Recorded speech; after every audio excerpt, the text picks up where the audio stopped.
क्या waste Asia में बड़े युद्ध की शुरुआत हो चुकी है? अमेरिका और ईरान के युद्ध के बीच अब सऊदी अरब का इसमें शामिल होना इसी बात का संकेत देता है। जहां अमेरिका के द्वारा ईरान पर लगातार हमले तेज किए गए और हाल ही में ईरान के 10 बड़े शहरों पर अमेरिका के द्वारा हमले किए गए हैं, मिसाइलें दागी गई हैं, वहीं दूसरी तरफ सऊदी अरब ने इराक और यमन पर हमला किया है। सवाल ये उठता है कि क्या पूरा मिडिल ईस्ट अब एक नए युद्ध के दौर में प्रवेश करने जा रहा है और कई अन्य देश यहां पर अलग अलग गुटों में शामिल होकर के युद्ध को आगे बढ़ाएंगे।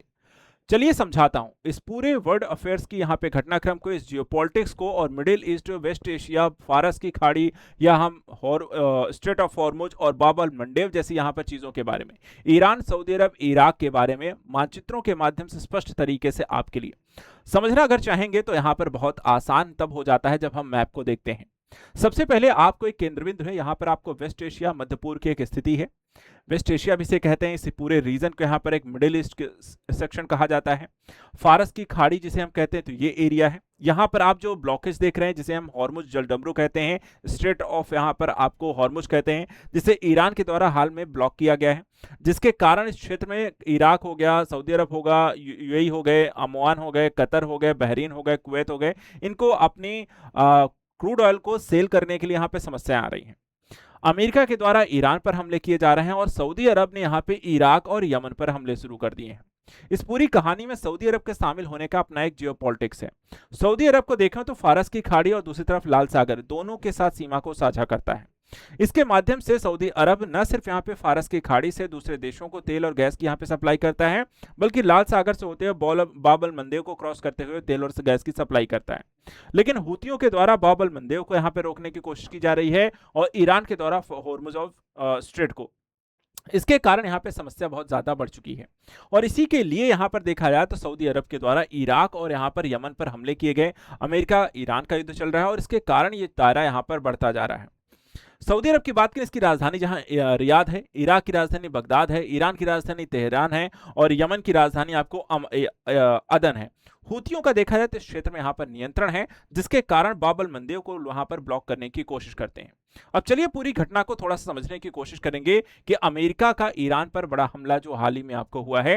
हाल ही में देखिए तो अमेरिका ने ईरान के 10 से अधिक शहरों पर बड़े हवाई हमले किए हैं और अमेरिकी सेना जो है सेंटकॉम के अनुसार इन हमलों का जो लक्ष्य है ईरान की सैन्य क्षमता को यहां पर कमजोर करना।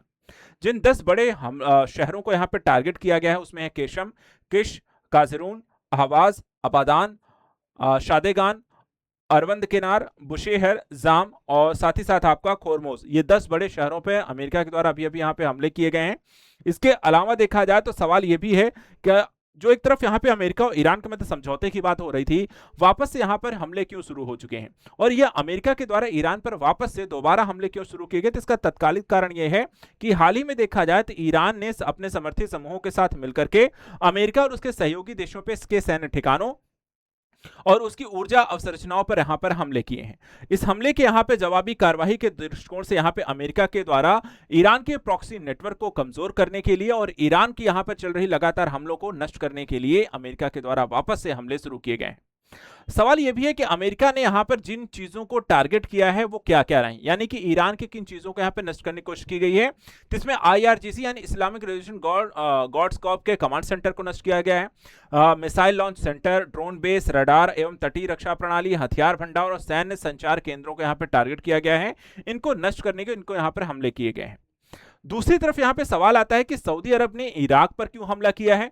तो पृष्ठभूमि कुछ ऐसी है कि इराक में अगर हम देखें तो ईरान समर्थित कई शिया मिशलिया सक्रिय यहां पर आपको गुट हैं जो सऊदी अरब की सुरक्षा के लिए लगातार खतरा बन रहे थे।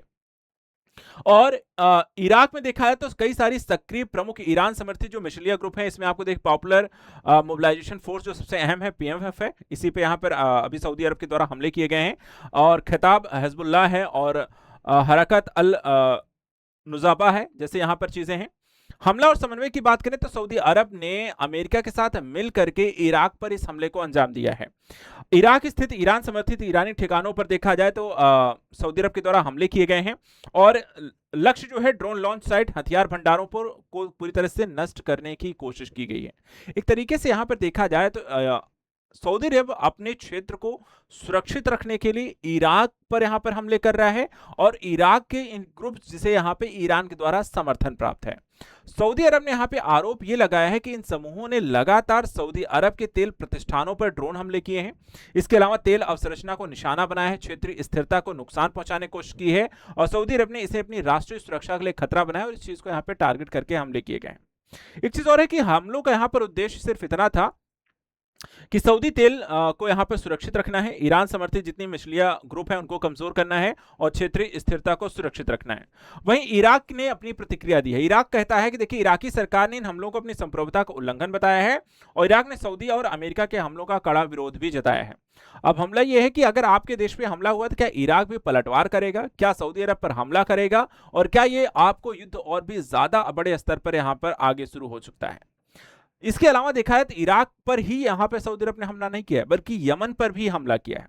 यमन पर हमले करने के पीछे की कहानी क्या है, तो यहां पे देखिए, यमन आपको देखा है तो ये जो एरिया है सऊदी अरब के साथ बड़ी एक सीमा साझा करता है, इधर ओमान के साथ सीमा साझा करता है और इसके अलावा देखा जाए तो लाल सागर और बाब अल मंदेब की तरफ है। और यहां पर यमन में देखा है तो हूतियों का एक बहुत बड़ा यहां पर नियंत्रण आपको स्थापित हो चुका है। इसी को अगर हम देखें यहां पर हूती कौन है, तो उत्तर पश्चिम यमन का एक सशस्त्र आंदोलन है, ईरान के द्वारा यहां पर समर्थन प्राप्त है, रेड सी और बाब अल मंडेब में लगातार सक्रिय है और सऊदी अरब के द्वारा इस पर कार्रवाई क्यों की गई, हमले क्यों किए गए हैं सैन्य पर, तो यहां पे हूतियों ने सऊदी पर ड्रोन और मिसाइल हमले तेज किए हैं। इसके अलावा समुद्र व्यापार और तेल आपूर्ति के लिए खतरा बताया है क्योंकि हाल ही में चीन और अमेरिका को सऊदी अरब के द्वारा जो तेल क्रूड ऑयल की सप्लाई की जा रही थी उनके जहाजों को भी टारगेट किया जा रहा था, नाकेबंदी की गई थी, उस पर मैंने एक वीडियो भी बनाया हुआ था। तो वहां पर देखा है तो उसको भी टारगेट किया गया। नौवहन अवरोध जैसी घोषणाएं जो की गई थी उसको रोकने की कोशिश की जा रही है और सऊदी की सुरक्षा क्षेत्र स्थिरता के लिए भी यहां पर चुनौती बनी हुई थी। यानी ये पूरा रीजन अगर हम देखें तो यहां पर आपको सुरक्षा के लिए बड़ी खतरे बनते हुए दिखाई देते हैं। हाल ही की घटना अगर हम देखें तो हूतियों ने सऊदी तेल प्रतिष्ठानों, सैन्य ठिकानों पर इसके बाद ड्रोन अटैक किए, फिर रेड सी में जहाजों पर हमले करने शुरू किए, समुद्री मार्गों को बाधित करने की कोशिश की और वैश्विक समुद्री व्यापार और तेल बाजार पर इससे दबाव बढ़ने लगा।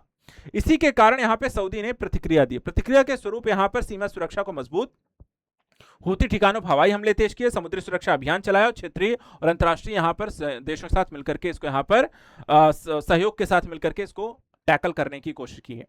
यानी कि सऊदी अरब के द्वारा यहां पर इराक और यमन पर जो हमला किया जा रहा है वो मोस्टली यहां पर ईरान के समर्थन से चल रहे यहां पर ऐसे आतंकवादी संगठनों को नष्ट करने की कोशिश की जा रही है और एक तरीके से यहां पे जो प्रॉक्सी वार ईरान की तरफ चलाई जा रही है उसको भी यहां पे कंट्रोल करने की कोशिश है।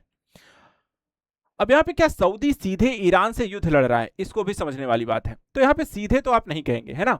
ईरान पर यहां पे डायरेक्ट देखा है तो इराक में ईरान समर्थित मिशलिया ग्रुप को सऊदी अरब के द्वारा टारगेट किया गया है, ना कि इराक सरकार को टारगेट किया गया है। दूसरा यहां पर यमन में यहां पर हूतियों को टारगेट किया गया है, उनके द्वारा जो बाब अल मंदेब को रोकने की कोशिश की जा रही है, जो यहाँ पे तेल सप्लाई को और ऊर्जा सुरक्षा संबंधी यहाँ पे चुनौतियां उत्पन्न की जा रही है उनको यहाँ पे टारगेट किया, ये भी आपको ईरान समर्थन से है। और तीसरा सऊदी अरब जो है अमेरिका के साथ मिलकर के खुफिया जानकारियों को साझा कर रहा है, संयुक्त सैन्य अभियान चला रहा है, हथियार रक्षा खरीद कर रहा है और इसके माध्यम से अपनी क्षेत्रीय सुरक्षा को मजबूत कर रहा है। तो यहां पर अगर हम देखें जो ओवरऑल स्ट्रक्चर समझ में आता है कि सऊदी की भूमिका पहले की तुलना में अब बहुत ज्यादा प्रत्यक्ष रूप से जरूर सामने आ चुकी है। पहले यहां पर पर्दे के पीछे जो काम करता था सऊदी अरब, यहां पर डायरेक्टली यहां पर इन्वॉल्व हो रहा है, ईरान के प्रॉक्सी नेटवर्क को लगातार खुद यहां पर कमजोर कर रहा है, डायरेक्ट खुद यहां पर हमले कर रहा है और क्षेत्रीय शक्ति संतुलन बनाने में खुद को एक बड़ी भूमिका दिखाने की कोशिश में लगा हुआ है। अब यहां पे देखिए सबसे बड़ा यहां पर चोक पॉइंट्स दो हैं जिसके कारण इस क्षेत्र में पूरा युद्ध चल रहा है। एक है फारस की खाड़ी और दूसरा है बाब अल मंडेब, है ना। तो फारस की खाड़ी को लेकर के ये पूरा सिस्टम है। विश्व के तेल व्यापार का लगभग 20% यहां से गुजरता है। ईरान और अमेरिका के मध्य अभी जो युद्ध चल रहा है वो इसी चीज को लेकर कि ईरान कहता है कि हम गल्फ ऑफ ओमान है, इधर फारस की खाड़ी है, इधर आपका देखा है तो स्ट्रेट ऑफ हॉर्मुज है, स्ट्रेट ऑफ हॉर्मुज को हम नहीं खोलेंगे, इस पर हमारा पूरा अधिकार रहेगा और यहां पर कोई भी जहाज आता है तो उसको टैक्स देना पड़ेगा। अब अमेरिका कहता है ऐसा नहीं है, ऐसा नहीं होगा, जो पहली व्यवस्था थी वैसा ही संचालित होगा, अन्यथा की स्थिति हम यहां पर आप पर लगातार हमले करते रहेंगे। और इस कारण से लगातार ये युद्ध यहां पर अभी बंद होने का नाम नहीं ले रहा है और ये युद्ध अभी भी यहां पर चल रहा है। दूसरी तरफ बाब अल मंदेब की बात करें तो जैसे कि यहां पर आपको रेड सी से आप यहां पर देखें तो स्वेज नहर है, जो भूमध्य सागर से स्वेज नहर होते हुए, लाल सागर होते हुए, बाबल मंडेव से होकर के अदन की खाड़ी से अब अरब सागर की ओर होकर के यहां पर आपको तेल और गैस ऊर्जा सप्लाई यहां पर हो रही है। अब यहां पर इसको रोकने की कोशिश यहां पर की जा रही है, बाबल मंडेव को टारगेट किया जा रहा है, हूतियों के द्वारा इसको बंद करने की कोशिश की जा रही है। और यहां पर देखा जाए तो ये दोनों ही कारण, यहां पर हूती जो है वो ईरान समर्थित है, तो ईरान यहां पर न सिर्फ स्ट्रेट ऑफ हॉर्मुज को टारगेट कर रहा है, दूसरी तरफ बाबल मंडेव को भी हूतियों के माध्यम से टारगेट करने की कोशिश कर रहा है कि दोनों को चोक पॉइंट बना देते हैं, दोनों को बंद कर देते हैं। इससे तेल और गैस ऊर्जा सप्लाई होना बंद हो जाएगी विश्व से, जिससे अमेरिका पर दबाव बढ़ेगा और वो यहां पर युद्ध से पीछे हट जाएंगे। वहीं दूसरी तरफ इन देशों पे जो यहां पर कुवैत है, बहरीन है, इराक है, सऊदी अरब है, आपको इन देशों पर भी देखा है अपनी ऊर्जा अर्थव्यवस्था को संचालित करने के लिए दबाव बढ़ेगा और इसके कारण देखा है तो मेरा इस क्षेत्र पर प्रभाव बढ़ेगा। तो ये सारी स्थितियां यहां पर आपको चल रही हैं और ये आपको वैश्विक स्थिति से भी एक बड़ी समस्या क्रिएट करता है।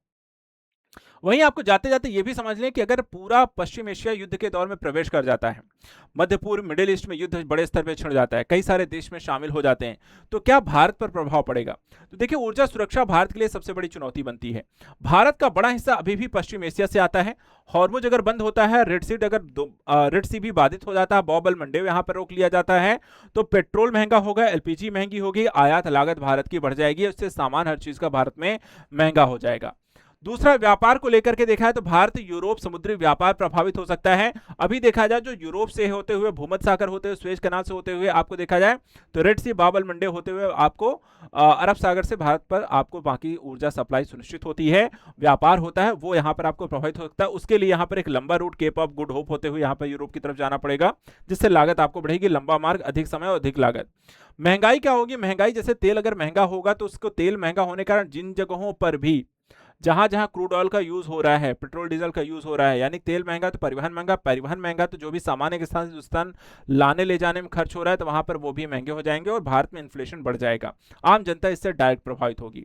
और भारतीय प्रवासियों को लेकर के अगर बात करें तो गल्फ कंट्री में बड़े स्तर पर भारतीय प्रवासी रहते हैं, तो भारतीय वहां पर काम करने के लिए जाते हैं, लाखों परिवारों की आजीविका इससे प्रभावित हो सकती है। सुरक्षा स्थिति बिगड़ने पर प्रवासियों की सुरक्षा को भी खतरा हो सकता है और रेमिटेंस पर भी यहां पर असर पड़ सकता है। यानी कि आपको देखा है कि सामाजिक, आर्थिक और वैश्विक जियोपॉलिटिक सभी तरीके के असर भारत पर पड़ सकते हैं और ये भारत के लीज के साथ साथ कई अन्य देशों पर भी। ऐसे ही वर्ल्ड अफेयर्स की जियोपॉलिटिक्स को समझने के लिए आप हमारे चैनल को सब्सक्राइब करके रखें।